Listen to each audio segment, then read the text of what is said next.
Mi nombre es Hernán Cortés y fui el hombre que cambió el curso de la historia en el Nuevo Mundo. Fui el conquistador del Imperio Mexica, aquel que llevó la bandera de Castilla hasta los confines del océano, y el hombre que con solo unos cientos de soldados se enfrentó y derrotó a un imperio vasto y poderoso. Mi nombre evoca gloria y conquista, pero también destrucción y sufrimiento. Muchos me juzgan por los actos que cometí, y es cierto que tomé decisiones difíciles, decisiones que llevaron a la muerte de miles y a la destrucción de una civilización. Sin embargo, no me arrepiento de lo que hice. Sí, hubo sangre, hubo violencia, pero también hubo un progreso que era inevitable. El mundo que conocimos después de mis conquistas fue un mundo más conectado, un mundo en el que Europa y América comenzaron a unirse, compartiendo conocimientos, tecnologías y culturas. Lo que hice, aunque cruel en momentos, fue parte de un cambio que estaba destinado a suceder. Llevamos la fe cristiana, nuevas tecnologías, y establecimos la base para el desarrollo de una nueva sociedad. Sin mis acciones, ¿quién sabe cuánto tiempo habría pasado antes de que estas tierras y sus riquezas fueran conocidas por el resto del mundo? A menudo se habla de las batallas que lideré, de las victorias militares que conseguimos contra todo pronóstico. Pero mi mayor arma no fue la espada ni el arcabuz, fue la diplomacia. Sabía que no podía derrotar a un imperio tan vasto como el Mexica solo con la fuerza bruta. Por eso, desde el principio, busqué aliados entre los pueblos indígenas que habían sido subyugados por los mexicas. La diplomacia me permitió ganar su confianza y su apoyo, convirtiendo antiguos enemigos de Tenochtitlán en mis mejores aliados. Fue gracias a estas alianzas que logré formar un ejército lo suficientemente fuerte como para enfrentar a Moctezuma y sus guerreros. La historia no es blanca o negra, y aquellos que juzgan deben hacerlo con la comprensión de que el contexto de mi tiempo era diferente. Mis acciones, buenas o malas, fueron el reflejo de un mundo en el que el poder y la expansión eran la ley de la tierra. Hoy les contaré mi historia, desde mis humildes comienzos hasta los días de gloria en México, y quiero que comprendan no solo mis decisiones, sino las razones que me llevaron a tomarlas. Mi vida fue una mezcla de ambición, astucia y valentía, pero también de sacrificio y consecuencias. Espero que encuentren en mi relato no solo una lección de historia, sino una reflexión sobre lo que significa el progreso, incluso cuando viene acompañado de sombras. Nací en 1485 en Medellín, una pequeña villa en Extremadura, España, en una familia de hidalgos pobres. Aunque nuestro linaje tenía nobleza, nuestras tierras y recursos eran escasos, lo que significaba que la vida no era fácil. Mi padre, Martín Cortés, y mi madre, Catalina Pizarro, tenían grandes expectativas para mí, su único hijo. Desde pequeño, se me enseñó el valor del honor y la lealtad a la corona, pero también aprendí que, en nuestro mundo, el apellido noble no bastaba para prosperar. Había que luchar por un lugar, y eso fue algo que quedó grabado en mí desde mis primeros años. En las calles de Medellín, como cualquier niño, jugaba con los demás, pero en mi interior siempre sentí que estaba destinado a algo más grande. A menudo escuchaba las historias de exploradores y conquistadores que habían partido hacia tierras desconocidas. Eran relatos de aventuras, riquezas inimaginables y gloria. Aquellas historias despertaron en mí un sueño. Quería ser uno de esos hombres, uno de los que dejaba atrás la pobreza para alcanzar la inmortalidad en la historia. Escuchaba fascinantes relatos de marineros y mercaderes que hablaban del Nuevo Mundo, de tierras lejanas llenas de riquezas inimaginables, ciudades doradas y misteriosas civilizaciones. Esas historias me transportaban a un lugar donde el horizonte parecía no tener fin, donde un hombre podía forjar su propio destino. Me hablaban de Cristóbal Colón y sus descubrimientos, y de cómo había cruzado el vasto océano para encontrar un mundo completamente nuevo. Aquellos relatos despertaron en mí un deseo incontrolable de aventura, de salir de la monotonía de mi vida en Extremadura y embarcarme hacia lo desconocido. Quería ser parte de esa epopeya, de ese gran descubrimiento que cambiaría el curso de la historia. A los 14 años, mis padres, aunque con recursos limitados, decidieron enviarme a estudiar leyes a la Universidad de Salamanca. Querían que me convirtiera en abogado, un hombre instruido que pudiera mejorar la posición de nuestra familia. Pero, aunque los estudios eran importantes, mi mente no estaba en los libros de leyes. Mi verdadera pasión estaba en las historias de conquista y en las noticias de Cristóbal Colón y su viaje hacia las Indias. Salamanca me enseñó disciplina y estrategia, pero no me retuvo mucho tiempo. Después de 2 años, abandoné mis estudios y regresé a Medellín, con el convencimiento de que mi destino estaba más allá del mar. Mi decisión de regresar fue un golpe para mis padres, pero dentro de mí sabía que había tomado el camino correcto. Mi espíritu inquieto no podía ser contenido. La idea de explorar nuevas tierras, de enfrentar peligros desconocidos y de buscar fortuna y gloria me consumía. Con cada día que pasaba en mi villa natal, soñaba más intensamente con el nuevo mundo, con cruzar el Atlántico y forjar mi nombre entre los grandes exploradores. Mi vida en España, por más cómoda o segura que pudiera ser, nunca satisfaría mi sed de grandeza. Entonces, en 1504, la oportunidad que tanto había esperado finalmente llegó. Una expedición partía hacia la Española, y no lo dudé. Dejé todo atrás y me embarqué hacia lo desconocido. Fue un salto de fe, un primer paso hacia el destino que había anhelado desde niño. Sabía que, aunque dejaba atrás mi hogar, también dejaba atrás las limitaciones que me habían retenido. Estaba listo para enfrentar lo que viniera, para construir un futuro lleno de desafíos, pero también de posibilidades infinitas. Al llegar a la Española, encontré un mundo completamente nuevo. La vida en el nuevo mundo era dura, pero también llena de oportunidades para aquellos que tuvieran la astucia y el valor de aprovecharlas. Comencé trabajando en la administración local, aprendiendo cómo funcionaban las estructuras de poder en las colonias. Poco a poco, gané la confianza de los gobernadores y líderes locales, destacándome por mi habilidad para resolver conflictos y organizar a los hombres. Pero mi verdadera pasión siempre estuvo en el campo de batalla.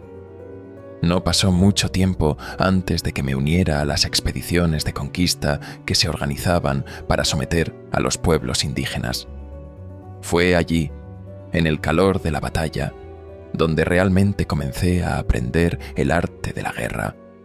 Observaba con atención cada movimiento, cada estrategia empleada por los comandantes, y poco a poco desarrollé mi propio enfoque. Comprendí que la guerra no solo se gana con fuerza bruta, sino también con inteligencia, planificación y, sobre todo, con la capacidad de adaptarse a cualquier situación. En las junglas y montañas del Caribe, perfeccioné mis habilidades como líder militar. Aprendí a manejar tropas, a utilizar el terreno a mi favor y a mantener la moral de los hombres incluso en las circunstancias más difíciles. Pero también aprendí algo aún más valioso: la importancia de la diplomacia. No siempre era necesario recurrir a las armas para someter a un enemigo. A veces, una alianza bien forjada podía ser más poderosa que una espada. Con cada victoria, mi reputación crecía. Los hombres me respetaban, no solo por mi valentía en el campo de batalla, sino también por mi capacidad para dirigirlos y cuidarlos. Sabían que, bajo mi mando, sus posibilidades de sobrevivir y prosperar eran mayores. Este respeto mutuo se convirtió en la base de mi liderazgo, una lección que llevaría conmigo en cada campaña futura. Cuando me trasladé a Cuba, bajo el mando de Diego Velázquez, mi posición se consolidó aún más. Velázquez me nombró alcalde de Santiago, un puesto que no solo me dio experiencia administrativa, sino también un conocimiento más profundo del arte de gobernar. Pero mi espíritu aventurero no podía ser contenido. Sabía que Cuba era solo un paso más en mi camino hacia algo mucho más grande. Fue en Cuba donde comenzaron a llegar noticias de grandes civilizaciones en el continente, civilizaciones llenas de riquezas inimaginables. Mi ambición se encendió como nunca antes. Sabía que tenía las habilidades, la experiencia y la determinación para liderar una expedición hacia esas tierras. Había aprendido a comandar hombres, a luchar y a negociar. Estaba listo para enfrentar cualquier desafío, y con cada paso que daba, sentía que mi destino se acercaba. La conquista de México estaba a la vuelta de la esquina, y sabía que estaba preparado para convertir ese sueño en realidad. Desde nuestras primeras expediciones, supimos que había más tierras más allá de las islas del Caribe. Las historias de los pueblos indígenas y los relatos de los exploradores nos hicieron intuir que no solo estábamos descubriendo pequeñas islas dispersas, sino que nos enfrentábamos a algo mucho más grande, un continente vasto, rico y desconocido. Aunque en aquel momento no teníamos certeza, la corazonada era clara. Sabíamos que el mundo al que habíamos llegado era inmenso y que sus misterios y riquezas estaban esperando ser explorados. Partimos de Cuba en 1519 con 11 barcos, cerca de 500 hombres, algunos caballos y unas cuantas piezas de artillería. Conseguir estos recursos no fue tarea fácil. Inicialmente, Diego Velázquez, gobernador de Cuba, me encomendó liderar una expedición de exploración, pero sabía que mi ambición iba más allá. Con astucia, utilicé los fondos asignados y aportes de aliados personales, prometiendo riquezas a quienes se unieran a mí. Convencí a hombres valientes, algunos veteranos de otras campañas, otros en busca de fortuna, de que esta empresa no era solo una misión de exploración, sino una oportunidad única para conquistar gloria y riqueza en tierras desconocidas. Incluso cuando Velázquez intentó revocar mi mando, ya tenía suficientes barcos, hombres y suministros para lanzarme a la aventura. La promesa de oro y grandeza era un incentivo poderoso, y esos 500 hombres confiaron en que yo los guiaría hacia un destino extraordinario. Cuando desembarcamos en la costa de lo que ahora conocemos como México, supe que nos encontrábamos en un lugar extraordinario. Era un paisaje diferente a cualquier cosa que hubiéramos visto antes. Exuberantes selvas, imponentes montañas y tierras fértiles que parecían extenderse sin fin.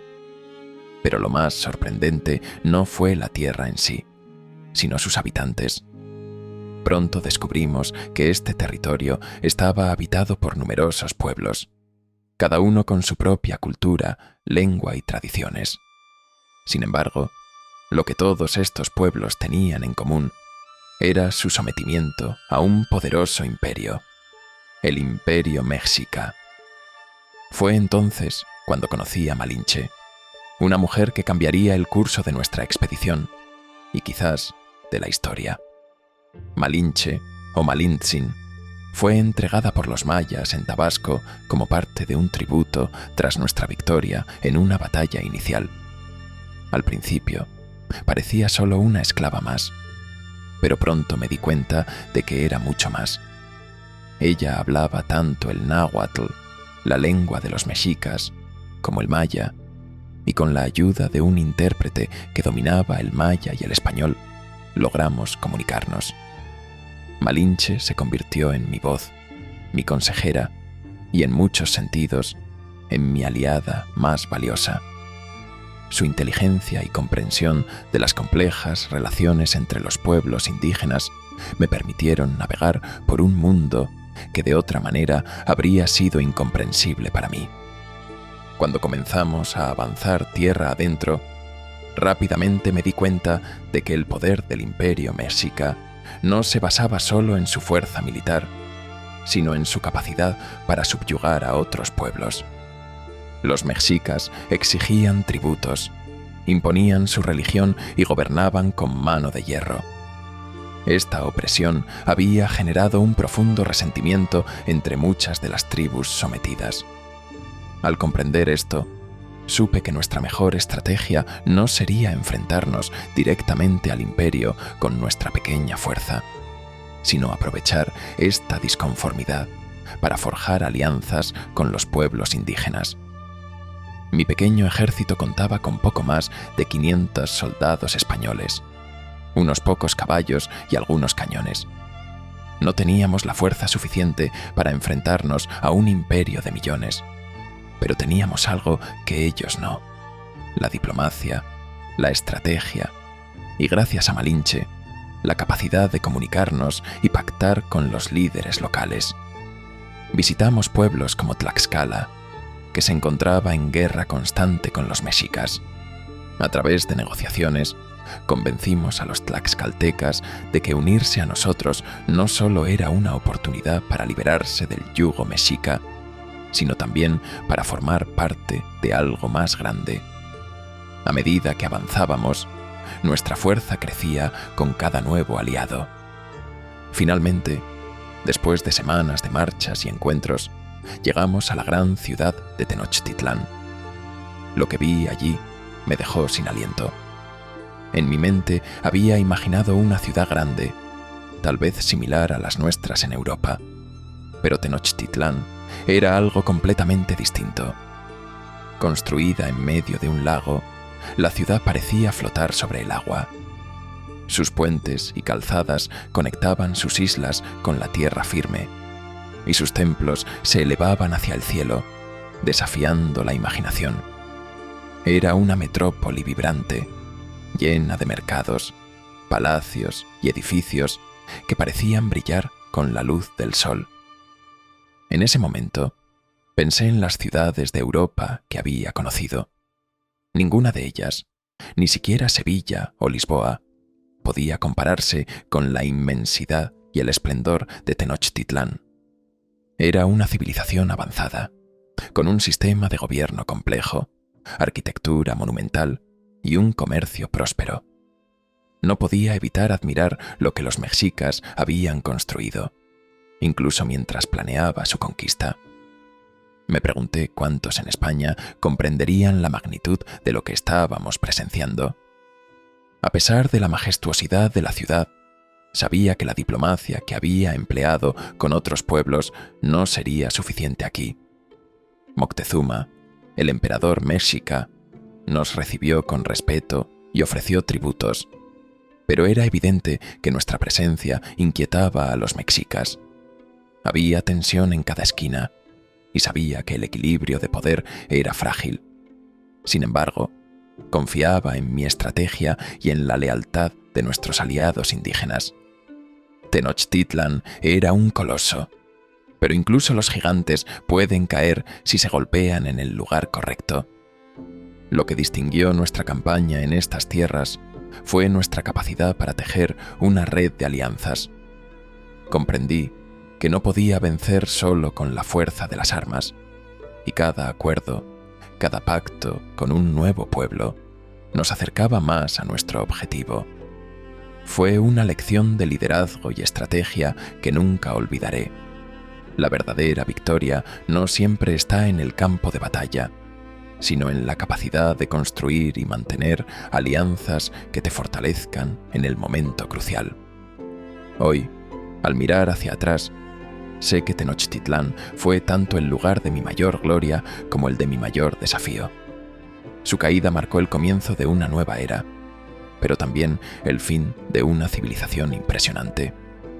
Esa primera impresión de la ciudad y sus gentes, y la diplomacia que nos llevó hasta allí, permanecerán grabadas para siempre en mi memoria. Sin embargo, la relación con los mexicas pronto se tornó tensa. Al principio, Moctezuma nos recibió como invitados, incluso como enviados de sus dioses, pero rápidamente quedó claro que su hospitalidad era una mezcla de respeto y temor. El oro y las riquezas que vi en Tenochtitlán no solo eran abundantes, sino también deslumbrantes. Mi codicia, lo admito, se encendió al ver los tesoros de aquel imperio. Mis hombres, exhaustos por la travesía y ansiosos por una recompensa, comenzaron a ver en estas riquezas la realización de sus sueños de fortuna. Era imposible no ser seducido por el esplendor de la ciudad, pero ese deseo pronto se convirtió en un peligro para nuestra misión. Para asegurar nuestro control, decidí tomar a Moctezuma como prisionero, un movimiento calculado para garantizar que los mexicas no se rebelaran mientras estábamos en su ciudad. Lo alojamos con dignidad, pero bajo estricta vigilancia. Aunque Moctezuma seguía siendo respetado como emperador, nuestro control sobre él significaba que, en teoría, gobernábamos a través de su figura. Sin embargo, este control era frágil, un equilibrio inestable que dependía de mantener a los mexicas bajo la ilusión de que su soberano seguía en el poder. Lo que descubrí en Tenochtitlán no fue solo su riqueza material, sino también su profundo y arraigado sistema religioso. Los mexicas eran un pueblo guerrero, pero también profundamente espirituales, y su religión estaba marcada por rituales que para nosotros eran brutales y sangrientos. En sus grandes templos presenciamos sacrificios humanos, ceremonias donde prisioneros de guerra, a menudo provenientes de los pueblos que ellos mismos subyugaban, eran ofrecidos a sus dioses. Los corazones de los sacrificados eran arrancados mientras aún latían, y sus cuerpos arrojados por las escalinatas de los templos. Este espectáculo horrorizó a mis hombres, pero también reforzó nuestra percepción de que los mexicas eran un imperio tiránico que debía ser derrotado. Muchos de los pueblos que se habían unido a nosotros lo hicieron precisamente porque odiaban el dominio mexica.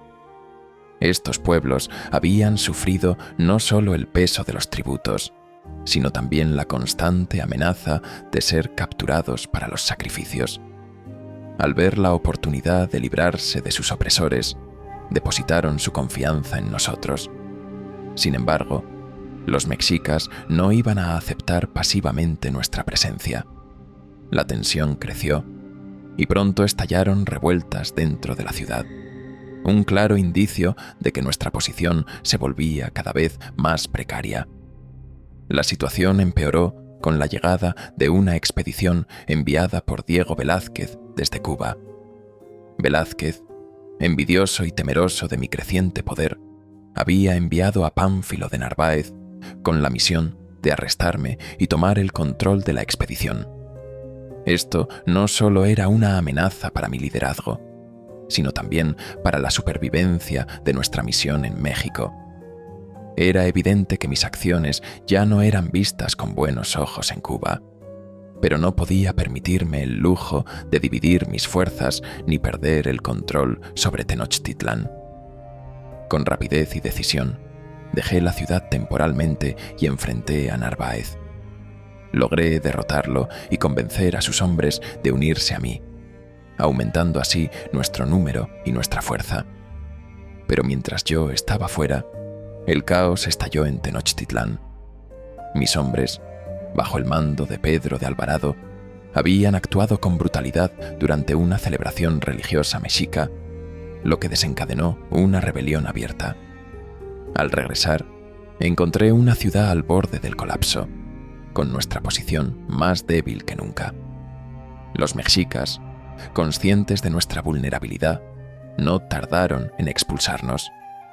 Fue entonces cuando experimentamos uno de los momentos más oscuros de nuestra campaña, la Noche Triste.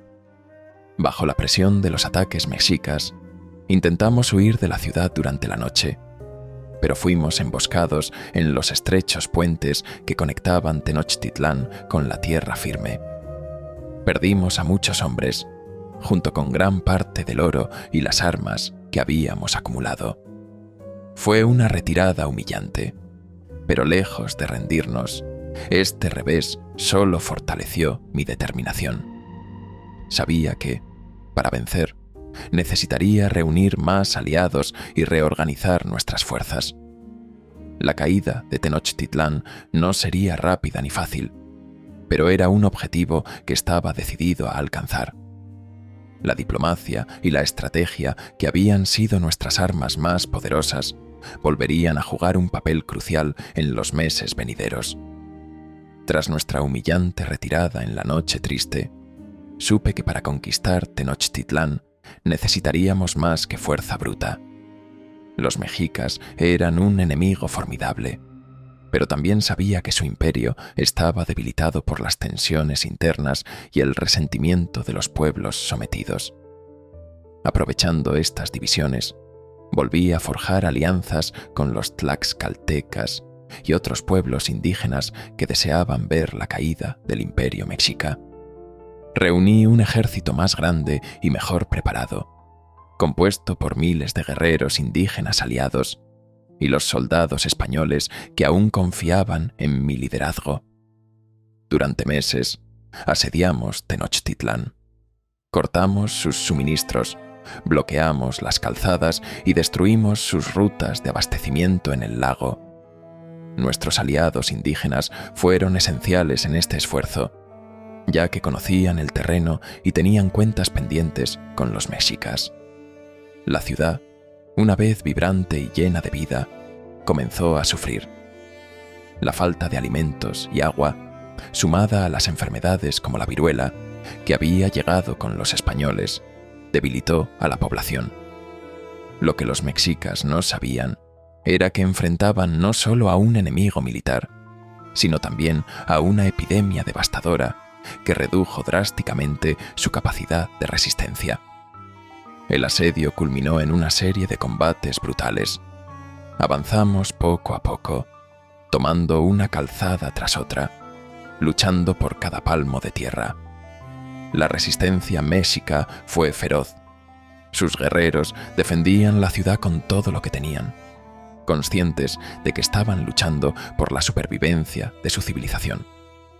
Finalmente, el 13 de agosto de 1521, tras un asedio que duró casi 3 meses, Tenochtitlán cayó. Cuauhtémoc, el último emperador mexica, fue capturado mientras intentaba huir por el lago. La gran ciudad estaba en ruinas, su población diezmada, y el esplendor de Tenochtitlán se desvaneció para siempre.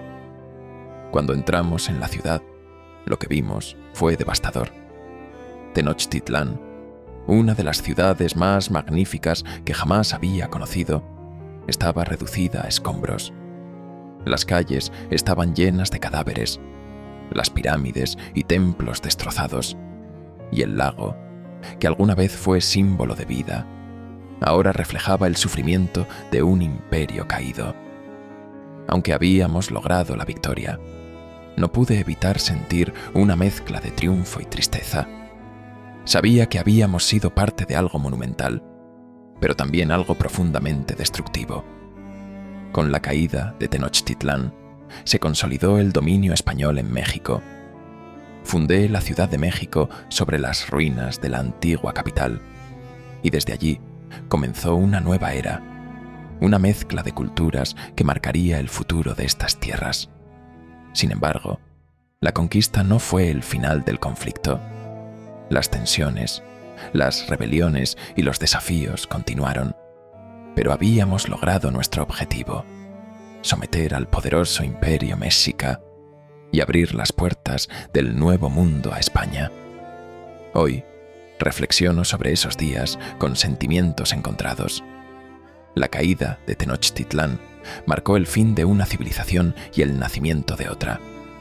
Fue una victoria épica, pero también una tragedia para los pueblos que se vieron arrasados.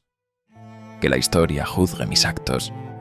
Yo sé que, en ese momento, hice lo que creí necesario para cumplir mi misión y asegurar el futuro de estas tierras bajo la corona española.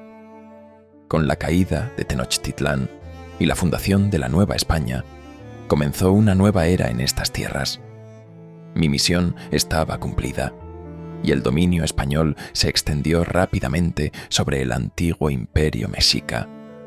Años después, mirando en retrospectiva, reflexiono sobre las consecuencias de la conquista.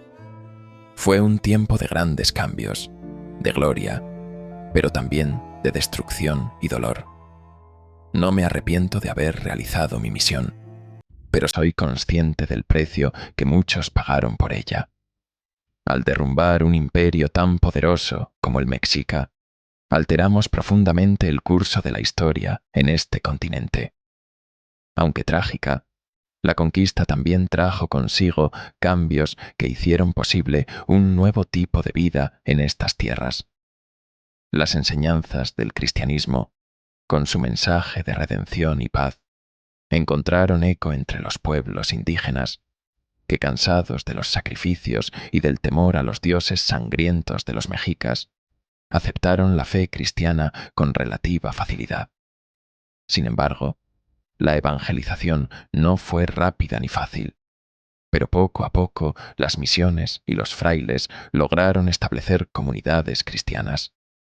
Los pueblos, liberados de la amenaza de ser sacrificados, veían en esta nueva religión una esperanza, un refugio más pacífico que el temible panteón de sus antiguos señores.